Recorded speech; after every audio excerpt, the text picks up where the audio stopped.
اللہ تعالیٰ کا قرآن مجید میں ارشاد ہے، اور ضرور ہم تمہیں آزمائیں گے، کچھ ڈر اور بھوک سے، اور کچھ مالوں اور جانوں اور پھلوں کی کمی سے، اور خوشخبری سنا دو صبر کرنے والوں کو۔ آزمائش جتنی لمبی ہوگی اس پر پورا اترنے پر تمہیں بہترین سے نوازا جائے گا۔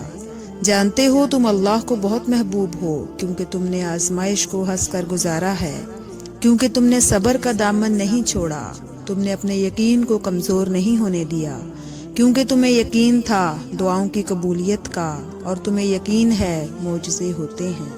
آزمائش تو اللہ کی طرف سے بھیجا ہوا ایک امتحان ہوتا ہے، اور وہ امتحان انسان کو اس کی برداشت کے مطابق ہی ملتا ہے۔ اس آزمائش اور صبر کے ذریعے سے ہی وہ آپ کو اس چیز کے لیے تیار کر رہا ہوتا ہے جو آپ مانگ رہے ہوتے ہو۔ تکلیف تو واقعی بہت ہوتی ہے، جب اذیت کے آگے دل بے بس ہو جاتا ہے اور ذہن الجھ جاتا ہے، جب روتے روتے رات گزر جاتی ہے اور پتہ ہی نہیں چلتا، بنا سوئے دن نکل آتا ہے۔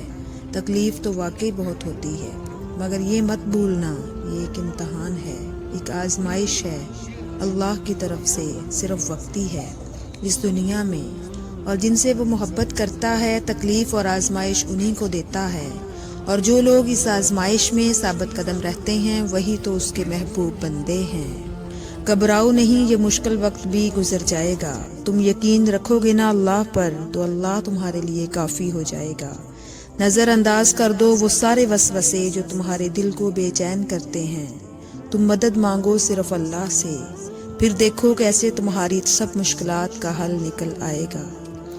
عطا کرنے کے طریقے مختلف ہو سکتے ہیں، لیکن میرا رب دعائیں رد نہیں کرتا۔ اللہ کے کن کہنے کی دیر ہے، بس آزمائشوں کا سلسلہ تو یوں ختم ہو جائے گا۔ آزمائش آئے تو مایوس مت ہونا، صبر کرنا اور اس رب کو تلاش کرنا۔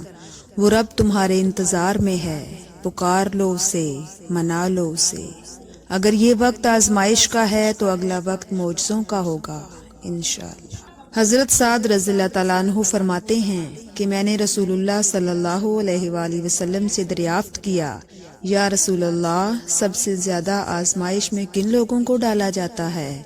آپ صلی اللہ علیہ وآلہ وسلم نے ارشاد فرمایا، انبیاء علیہ السلام کو، پھر اسے جو انبیاء سے قریب تر ہو، پھر اسے جو انبیاء سے قریب ہو، یعنی جو انبیاء سے جتنا زیادہ قرب و تعلق رکھے گا اسے اتنا زیادہ آزمایا جائے گا۔ قرآن تو جگہ جگہ تسلی دے رہا ہے کہ نا امید نہ ہو، کمزور نہ پڑو، یقین رکھو تمہارا رب تمہارے ساتھ ہے، دیکھنا بہت جلد سب ٹھیک ہو جائے گا۔ یا اللہ، میں تیری رحمت سے بالکل مایوس نہیں ہوں، بس مجھے میری ہر آزمائش میں کامیابی عطا فرما دے، آمین۔